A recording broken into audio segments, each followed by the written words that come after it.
आप देख रहे हैं RTV। मैं हूं ईमान जवेद। बुलेटिन का आगाज करते हैं डेरा बुगटी से। डेरा बुगटी के तहसील पीरकोह में पानी की अदम फराहमी पर शटर डाउन, हड़ताल रैली और एहतजाजी मुजाहरा। डेरा बुगटी के तहसील पीरकोह में पानी की अदम फराहमी पर शटर डाउन, हड़ताल और एहतजाजी मुजाहरा। एहतजाजी मुजाहरीन ने बैनर्स उठा रखे थे जिन पर अपने मुतालबात के हक में नारे दर्ज थे। इस मौका पर मुकर्ररीन का कहना था कि कुदरती वसाइल से मालामाल पीरकोह की आवाम पानी जैसी बुनियादी सहूलत से महरूम है। करोड़ों रुपए के लागत से मंजूर शुदा पीरकोह वाटर प्रोजेक्ट पर अभी काम शुरू न होना अफसोसनाक है। 40,000 की आबादी को नकल मकानी पर मजबूर किया जा रहा है। अगर हमारे जायज मुतालबात को तस्लीम ना किया गया तो अपने मुतालबात मनवाने के लिए कोयटा तक लॉन्ग मार्च करेंगे। अब रुख करते हैं मानसेरा की तरफ। हमारे पाकिस्तान हजारा शेरगढ़ का एक कैदी ताइफ की जेल में 2.5 साल से मुंतजिर है किसी मसीहा का कि कोई इसकी हालत जार पर रहम खाए। मानसेरा का रिहायशी तारक अजीज पिछले 3 साल से सऊदी अरब की रियासत ताइफ की जेल में रोड एक्सीडेंट की वजह से सजा काट रहा है। इस हादसे के सबब 4 सऊदी शहरियों की मौत वाक़या हो गई, 2 बुरी तरह जख्मी हो गए। सऊदी अरब की गवर्नमेंट ने तारक अजीज को तकरीबन 4 करोड़ रुपए पाकिस्तानी जुर्माना आयद किया गया। तकरीबन 9 लाख रियाल तारक अजीज के जिम्मा वाजिब अदा है, जो कि बहुत बड़ी रकम है। तारक अजीज अदा करने से कासिर है। पाकिस्तानी और सऊदी अरब में मुकीम तमाम साहब हैसियत अहबाब से दरख्वास्त है कि तारक अजीज को जेल से छुड़वाने के लिए हमारा साथ दें। एक मजबूर माँ से इसके बेटे को मिलाया जा सके। मजीद देखते हैं हमारे ब्यूरो चीफ सैयद जहीर अब्बास शाह की इस रिपोर्ट में। मेरा ताल्लुक शेरगढ़ मानसेरा से है। मेरा बेटा सऊदी अरब में 3 साल से जेल में कैद है। मेरे बेटे से रोड एक्सीडेंट हो गया था। हम बहुत गरीब हैं। सऊदी हुकूमत हमसे 4 करोड़ जुर्माना मांग रही है। इतनी रकम हमारी सोच में भी नहीं है। मैं अपने बेटे पुत्रा है हमें मरता कर्जा चढ़ जाता है। इस कर्जे के था कि हम कासा था 12 जुलाई में कर्जा मुका के ना, मगर मेरे बेटे पर कर्ज था तो रोकने के बावजूद चला गया। कर्ज पाकिस्तान की महंगाई में नहीं अदा कर सकता था। मुझे क्या पता था मेरा बेटा ही कर्ज बन जाएगा। मेरे साथ वादा करके गया था कि जब मेरा कर्ज खत्म होगा मैं अपने मुल्क पाकिस्तान आ जाऊंगा। मेरा बेटा जब से गया अब तक हम सब उसकी राह तकते हैं। सवाल जवाब हुआ मैं इस गला दा सवाल मंग दिया लोकां दा कि मेरे पुत्रा दा कोई हाल है, मेरे पुत्रा को मोड़ के भेजन सीधा पाकिस्तान भेजन। मकसद ये दा पैसा नहीं कारी। मैं तमाम लोगों से सवाल करती हूँ, खुदारा मेरे बेटे को मुझे ला दो। मैं लोगों आपसे सवाल करती हूँ, मेरा बेटा मुझे ला दो। मेरा एक यही अरमान है।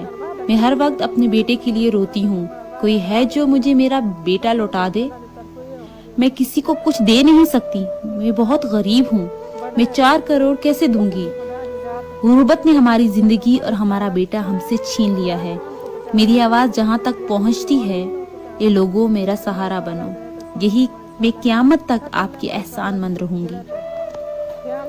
ये लोगों मेरी आवाज इमरान खान साहिब तक पहुंचाओ, जुल्फी बुहारी तक पहुंचा, मेरी आवाज सऊदी अरब तक पहुंचा दो। मैं माँ अपना बेटा मांग रही हूँ। ये लोगों मुझे मेरा लख्त जिगर कोई ला दो। साथ साथ मैं नवाब साहिब से भी गुजारिश करती हूँ, आप हमारे बड़े हैं। अपने बेटे के लिए सोच सोच कर मुझे फालज हो गई है। मैं चल भी नहीं सकती। मेरा बेटा हमारा सहारा था जो कैद हो गया है। मेरा बेटा मुझसे वादा करके गया था कि मैं 1 साल बाद आ जाऊंगा। अब मैं उसकी राह तकती हूँ। मैं अल्लाह से भी सवाल करती हूँ कि अल्लाह मुझे मेरा बेटा मुझे लौटा दो। लोगों मुझे सिर्फ यही अरमान है कि मेरा बेटा कब आएगा, मैं कब देखूंगी उसे। क्या पता मैं रहूं न रहूं, मेरे बेटे का क्या होगा। तारक अजीज दा जंद के ये मेरा पोता है। ये तारक अजीज का बेटा है। जब ये 5 साल का था तो मेरा बेटा गया था। अब ये मेरा पोता 10 साल का हो गया है। ये अपने अब्बू को बहुत याद करता है। कहता है कि लोगों के अब्बू वापस आते हैं। दादी मेरे अब्बू कब आएगा? खुदारा मुझे मेरा बेटा लौटा दो, खुदारा।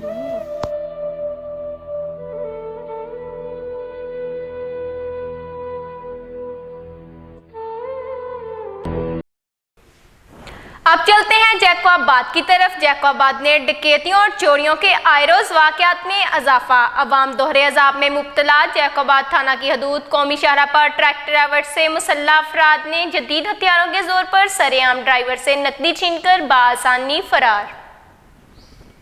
जैकोबाद में डकैतियों और चोरियों के आए रोज वाकयात में इजाफा, अवाम दोहरे अजाब में मुब्तला। आबाद थाना की हदूद कौमी शाहराह पे ट्रक ड्राइवर से मुसल्लह अफराद ने जदीद हथियारों के जोर पर सरेआम ड्राइवर से नकदी छीनकर बाआसानी फरार हो गए। वाक़े के खिलाफ ट्रक ड्राइवर्स का कौमी शाहराह पर गाड़ियां खड़ी करके सख्त एहतजाज के बायस शाहराह के दोनों तरफ गाड़ियों की लंबी कतारें लग गईं। इस मौके पर मुजाहिरीन का कहना था कि कौमी शाहराह पर सरेआम डकैतियों के वारदात हो रही हैं, जबकि पुलिस मुकम्मल खामोश है। इन्होंने मुतालबा किया कि मुल्ज़िमान को जल्द अज जल्द गिरफ्तार करके हमें अपनी नकदी समेत दीगर सामान वापस करवाया जाए। अब बात करते हैं शेखुपुरा से। रेस्क्यू 1122 ने आला कारकर्दगी की मिसाल कायम कर दी। हामला खतून को दौरान हस्पताल मुंतकली, एम्बुलेंस में जच्चगी। रेस्क्यू स्टाफ ने नामालूद बच्चे को इंतहाई निगहदाश्त में मदर एंड चिल्ड्रन कम्प्लेक्स अस्पताल मुंतकिल किया। डॉक्टर्स की रेस्क्यू स्टाफ को दौरान जच्चगी बाहिफाजत बच्चा डिलीवर करवाने पर खूब दाद दी।